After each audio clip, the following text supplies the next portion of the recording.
अपनी पूरी तैयारी करके मम्मा चिड़िया अपने दो बच्चों के साथ अपनी माँ वाले जंगल जा रही थी। चिड़िया के दोनों बच्चे गुड़िया और कुकू बहुत खुश थे। वो अपनी मम्मा के पीछे पीछे उड़ रहे थे। गुड़िया पीछे मुड़कर देखती है तो एक कौवा बड़ी बड़ी आंखों वाला उनके पीछे पीछे आ रहा था। वो काफी देर से उनका पीछा कर रहा था। मम्मा चिड़िया अपने बच्चों को लेकर एक पेड़ के नीचे बैठ जाती है। वो देखे, वो बड़ी बड़ी आंखों वाला कौवा कब से हमारे पीछे पीछे ही आ रहा है। बेटी, शायद वो कौवा भी आपकी नानों वाले जंगल में ही जा रहा हो। तो फिर जब हम रुके, वो क्यों रुका? वो देखे, भी वहाँ पेड़ पर बैठ गया है। हाँ बच्चों, ये बात तो है। चलो हम शाम का अंधेरा होने से पहले पहले आपकी नानों के घर पहुँच जाएंगे। वो सब फिर से उड़ते हैं और वो बड़ी बड़ी आंखों वाला कौवा भी उनके पीछे पीछे उड़ता है। मम्मा, वो भी हमारे पीछे पीछे आ रहा है। अब मम्मा चिड़िया भी चिंतित होती है। वो तेज उड़ती है और अपने बच्चों को लेकर उस कौवे से दूरी बनाने की कोशिश करती है। वो कौवा आगे से आता है और मम्मा चिड़िया के सामने आकर उनका रास्ता रोक लेता है। चिड़िया, अपना ये सामान मुझे दे दो। हमें जाने दें, आप हमें क्यों रोक रहे हैं? वो कौवा मम्मा चिड़िया से उसका सामान छीन लेता है और वहाँ से भाग जाता है। मम्मा, वो चोर कौवा हमारा सामान ले गया। मुझे उससे बहुत डर लग रहा था। चुप कर जाओ बच्चों, जल्दी से यहाँ से भागने की कोशिश करो। ऐसा ना हो कि वो कौवा हमें भी कोई नुकसान पहुँचा दे। मम्मा चिड़िया अपने बच्चों को लेकर वहाँ से उड़ती है, लेकिन जैसे ही मम्मा चिड़िया थोड़ा आगे जाती है तो तेज बारिश शुरू हो जाती है। मम्मा चिड़िया अपने बच्चों को लेकर एक पेड़ के नीचे बैठ जाती है। ये सारी मुसीबतें भी आज ही आनी थी। हमारा सामान भी उस कौवे ने छीन लिया और ऊपर से बारिश भी शुरू हो गई है। मम्मा, जो होना था वो हुआ। अब हम बारिश के रुकने तक यहाँ बैठकर इंतजार करते हैं। बुरा कौवा जो रानू चिड़िया का सामान छीनकर भागा था, वो भी बारिश में फंस जाता है और एक पेड़ के नीचे बैठ जाता है। अगर बारिश शुरू ना होती तो अब तक मैं अपने घर पहुंच चुका होता। बुरा कौवा सामान नीचे रखकर ऊपर बैठ जाता है। उड़ता हुआ तोता आता है और रानू चिड़िया के पास आकर बैठ जाता है। आप भी मेरी तरह बारिश में फंस गई हैं? हाँ तोते भैया, चोर कौवा हमारा सामान छीन कर ले गया। सामान में छाता भी था। अगर छाता होता तो हम आगे का सफर कर सकते थे। वो जरूर बुरा कौवा होगा, क्योंकि इस जंगल में एक बुरा कौवा ही है जो दूसरों की चीजें छीनता है। बुरा कौवा पेड़ के नीचे बैठा हुआ बारिश के रुकने का इंतजार कर रहा था कि एक जोर की आवाज आती है और पेड़ की डाल टूटकर उस कौवे के ऊपर गिर जाती है। कौवे की पूंछ डाल के नीचे दब जाती है। मर गया, बचाओ बचाओ, मुझे बचाओ। कौवे की दर्द भरी आवाज कबूतर अपने घर में बैठा सुनता है। शायद कोई मुश्किल में है, मुझे जाना होगा और देखना होगा। कबूतर अपने घर से निकलता है और उड़ता हुआ बुरे कौवे के पास पहुंच जाता है। दोस्त, मुझे बचाओ, मुझे इस पेड़ से आजाद करो, मुझे बाहर निकालो। मेरी पूंछ में बहुत दर्द हो रहा है। लेकिन ये डाल बड़ी है, मैं अकेला इसे कैसे हटा सकता हूँ? मेरी जान बचाओ दोस्त, किसी दूसरे पक्षी को ढूंढ कर ले आओ, मुझे बचा लो दोस्त। बुरा कौवा ऐसे मदद की गुहार लगाता है। कबूतर उड़ता है और थोड़ी दूर उसे पेड़ के नीचे चिड़िया और तोता बैठे हुए दिख जाते हैं। कबूतर वहाँ जाता है। किसी की जान खतरे में है। यहाँ से थोड़ी दूर एक कौवा पेड़ की डाल के नीचे दब गया है, उसे बाहर निकालने में आप मेरी मदद करें। कहाँ है वो कौवा? उस दिशा में। बच्चों, आप इसी जगह बैठे रहना, मैं अभी आती हूँ। मम्मा चिड़िया तोते और कबूतर के साथ कौवे की तरफ जाती है। बारिश लगातार बरस रही थी। रानू चिड़िया जब वहाँ पहुँचती है तो पेड़ के नीचे कौवे को दबा हुआ देखकर हंसने लग जाती है। अब भागो, भागकर दिखाओ कौवे, बड़ा तेज बनता था ना तू। चिड़िया, अब वक्त है इस बुरे कौवे से बदला लेने का। मेरी मदद करो, मेरी मदद करो चिड़िया, मैं शर्मिंदा हूँ। फिर वह तीनों कबूतर, तोता और चिड़िया मिलकर जोर लगाते हैं और बुरे कौवे को पेड़ की डाल के नीचे से बाहर निकालते हैं। चिड़िया तुरंत अपना सामान उठा लेती है और बुरा कौवा कोई बात किए बिना वहाँ से निकल जाता है। मम्मा चिड़िया अपना सामान लेकर वापस आ जाती है। बच्चे अपनी मम्मा के पास सामान देखकर खुश हो जाते हैं। मम्मा मम्मा, ये तो हमारा सामान है, ये कहाँ से मिला है? बेटा, वही कौवा जो हमसे सामान छीन कर ले गया था, वो पेड़ के नीचे दबा हुआ था। मैंने उसे बाहर निकालने में मदद की और अपना सामान उठा कर ले आई। ये सुनकर दोनों बच्चे हंसने लग जाते हैं। बारिश रुक जाती है और वो सब अपना अगला सफर खुशी खुशी शुरू करते हैं। हाँ रे चिड़िया, शाम से पहले पहले तुम्हें मेरा उधार चुकाना होगा जो तुमने अपने पति के इलाज के लिए लिया था। कौवे भैया, मुझे गरीब पर दिया करें, मेरे पति तो बच न सके और मुझ पर आपका कर्ज चढ़ गया। मैं आहिस्ता आहिस्ता आपका कर्ज लुटा दूंगी। शाम तक का समय है, मैं अब और इंतजार नहीं कर सकता। कौवा गुस्से में वहाँ से चला जाता है। मम्मा चिड़िया परेशान होकर बैठ जाती है। मम्मा, गुड़िया बहन और मैं दोनों काम करेंगे। हम लुटा देंगे अंकल कौवे का कर्ज। उन्होंने बहुत बेइज्जती की है आपकी। मैं चुप रहा, मगर मुझे बहुत गुस्सा आ रहा था। बेटा, हम गरीब गुस्सा करेंगे भी तो क्या करेंगे। आप जाओ, अपनी बहन को साथ लेकर आओ, वो कब से नदी पर गई हुई है। मम्मा, मैं अभी जाता हूँ। फिर चिड़िया का बेटा अपनी बहन को लेने नदी की तरफ चला जाता है। गुड़िया बहन, जल्दी घर चलें, मम्मा बहुत परेशान है। अंकल कौवे ने बहुत बेइज्जती की है मम्मा की। वो कालू कौवा हर समय हमारी मम्मा को तंग करता है। हुआ क्या है आज? आप घर चलें, मम्मा आपको बताएंगी। फिर गुड़िया और उसका भाई अपने घर के लिए उड़ते हैं। रास्ते में जाते हुए कालू कौवा अपने दोस्त भूरे कौवे के साथ उनका रास्ता रोक लेता है। रुको चिड़िया के बच्चों, अगर यहाँ से आगे गए तो पंख तोड़ दूंगा। वो दोनों बहन भाई रुक जाते हैं। कालू, इस छोटी चिड़िया को साथ ले जाते हैं। जब इसकी माँ तुम्हारा उधार लुटाएगी तो इसे वापस ले जाएगी। हमें घर जाने दे, मेरी मम्मा लौटा देंगी आपका उधार। साथ चलो, तुम सुन रही हो ना मैंने क्या कहा है। कालू कौवा और भूरा गुड़िया को अपने साथ ले जाते हैं। कुकू रोता हुआ घर भागता है। मम्मा, मम्मा, वो कालू अंकल गुड़िया बहन को अपने साथ ले गया है। उसके साथ एक और कौवा भी था, वो पैसे मांग रहा है। मेरी बेटी, उस जालिम की कब से मेरी बेटी पर नजर थी।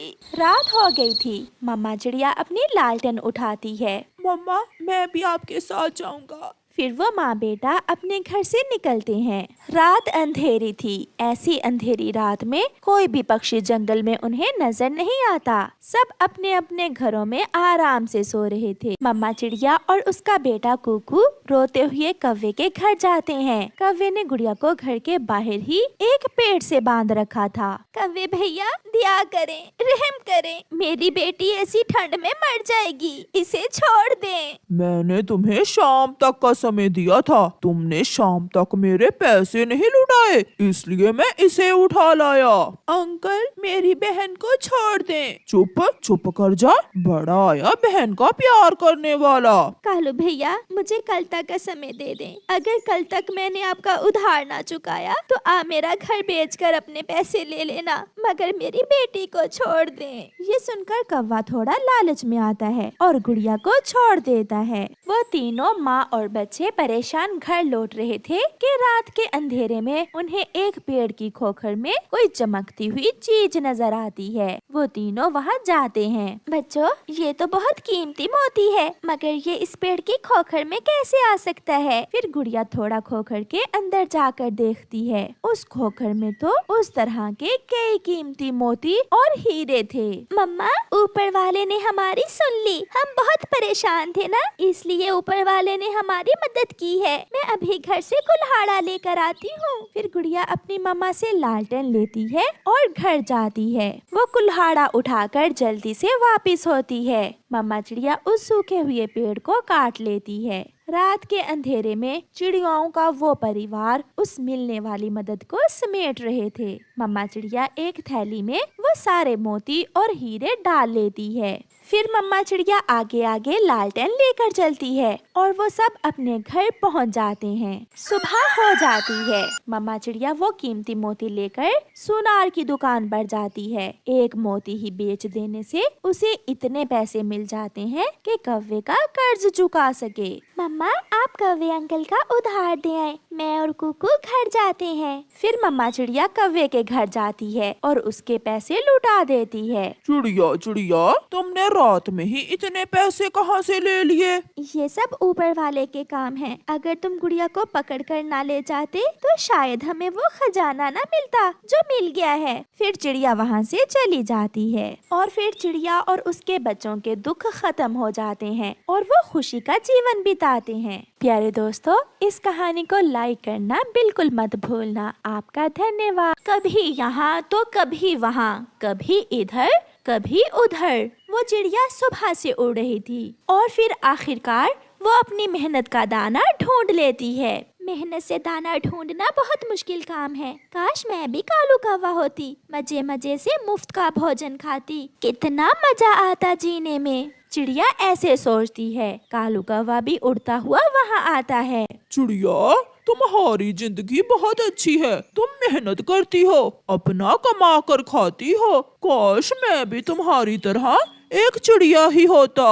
उन दोनों की बातें जंगल की परी सुन रही थी। जंगल की परी वहाँ आती है। चिड़िया, क्या तुम कालू कौवा बनना चाहती हो? हाँ अच्छी परी, मुझे कालू कौवे की जिंदगी बहुत अच्छी लगती है। इसका जीवन बहुत आसान है। मुझे कालू कौवा बनना अच्छा लगेगा। और कालू कौवे, तुम चिड़िया बनना पसंद करोगे? हाँ अच्छी परी, हर कोई चिड़िया से प्यार करता है। सभी इज्जत करते हैं चिड़िया की। मैं भी चिड़िया बनना चाहूँगा। तो फिर मैं अभी आपको एक दूसरे से बदल देती हूँ। चिड़िया, आज के बाद सब तुम्हें कालू कौवा समझेंगे। और कालू कौवा, तुम दिखने में तो कौवे ही हो, मगर सभी तुम्हें चिड़िया ही समझेंगे। तुम जाकर एक दूसरे की जिंदगी गुजार सकते हो। फिर चिड़िया और कौवा वहाँ से चले जाते हैं। कालू कौवे, तुम जाओ यहाँ से, मुझे डर है तुम मेरी कोई चीज चोरी कर लोगे। भागो भागो यहाँ से। मैं तो यहाँ थोड़ी देर आराम करने के लिए बैठा था। मुझे बहुत नींद आ रही थी। मुझे थोड़ा सोना है यहाँ। कालू कौवे, अगर तुम्हें सोना है तो अपने घर जाकर सो। चिड़िया, जो अब सबको कौवा ही दिख रही थी, वहाँ से चली जाती है। आज तो किसान के खेत से फल खाने को मन कर रहा है। चलो किसान के खेत से फल चुरा कर खाता हूँ। वाह वाह, मुफ्त के फल खाने का तो मजा ही कुछ और है। चोरी करना तो बहुत आसान है। अब मैं यहाँ थोड़ा सो लेता हूँ। चिड़िया वहाँ सो जाती है। थोड़ी देर बाद किसान खेत में आ जाता है। ये कालू कौवा मेरे फल खाकर बहुत मजे से सो रहा है। अभी इसकी पिटाई करता हूँ। फिर किसान, जिसे चिड़िया कौवा दिख रहा था, एक डंडा उठाता है और चिड़िया को मारने लगता है। बचाओ बचाओ, बहुत मुश्किल है कालू कौवा बनना। कालू कौवा बनना बहुत मुश्किल है। चिड़िया वहाँ से भाग जाती है। ये दाना किसका होगा? इसके पास कोई भी नहीं है। मैं इसे खा लेती हूँ।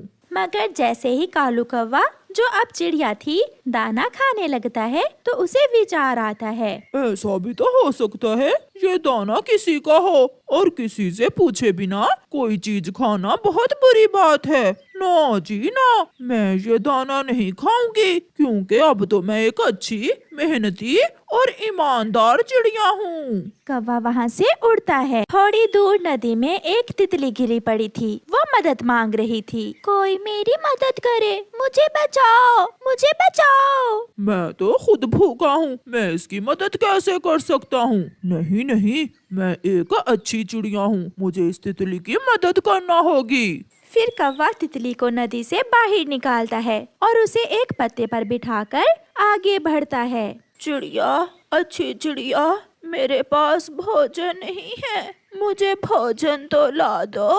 गुजरता हुआ कालू कौवा, जो बूढ़ी फाख्ता को अब चिड़िया लग रही थी, उससे ऐसे कहती है। हाँ माँ जी, मुझे आपकी मदद करके बहुत खुशी होगी। मैं अभी आपको दाना ला कर देती हूँ। फिर कौवा मैदान में जाता है और वहाँ से कुछ दाने लाकर बूढ़ी फाख्ता को दे देता है। चिड़िया बनना बहुत मुश्किल है, मैंने खुद तो सुबह से कुछ खाया नहीं है। जो भी कर रहा हूँ सब दूसरों के लिए ही कर रहा हूँ। अंडा, ताजा ताजा अंडा, बहुत मजे का होगा, मैं इसे पी लेता हूँ। चिड़िया क्योंकि अब कालू कौवा थी, इसलिए चिड़िया का बुलबुल का अंडा देखकर उसे पीने को दिल करता है। चिड़िया वहाँ जाती है, पीछे से बुलबुल भी आ जाती है। कौवे, दुष्ट कौवे, आज तो तुम्हें हम छोड़ेंगे नहीं, बहुत मारेंगे तुम्हें। फिर कबूतर और बुलबुल मिलकर चिड़िया को बहुत मारते हैं। भागकर चिड़िया अपनी जान बचाती है। मुश्किल, बहुत मुश्किल है कालू कौवा बनना, बहुत मार पड़ती है। मैं तो चिड़िया ही ठीक थी, अपनी मेहनत करती थी, आराम की जिंदगी गुजारती थी। अच्छी परी मुझे फिर से चिड़िया ही बना दो। कालू कौवा भी उड़ता हुआ वहाँ आ जाता है। बहुत मुश्किल है चिड़िया बनना। चिड़िया बनना कोई आसान काम नहीं है, सबकी मदद करना पड़ती है, खुद भूखा रहना पड़ता है और दाना दूसरों को देना पड़ता है। अच्छी परी, मुझे कौवा ही बना दो, मैं नहीं चिड़िया बन सकता। वो जंगल की परी फिर से वहाँ आती है और कौवे को दोबारा कौवा और चिड़िया को चिड़िया बना देती है। कालू, तुम्हारा जीवन बहुत मुश्किल है, बहुत मार खाना पड़ती है तुम्हें तो। और चिड़िया, तुम्हें बहुत मेहनत करना पड़ती है, मैं चिड़िया नहीं बन सकता। फिर वो दोनों अपनी अपनी राह लेते हैं। प्यारे दोस्तों, इस कहानी को लाइक करना बिल्कुल मत भूलना। आपका धन्यवाद।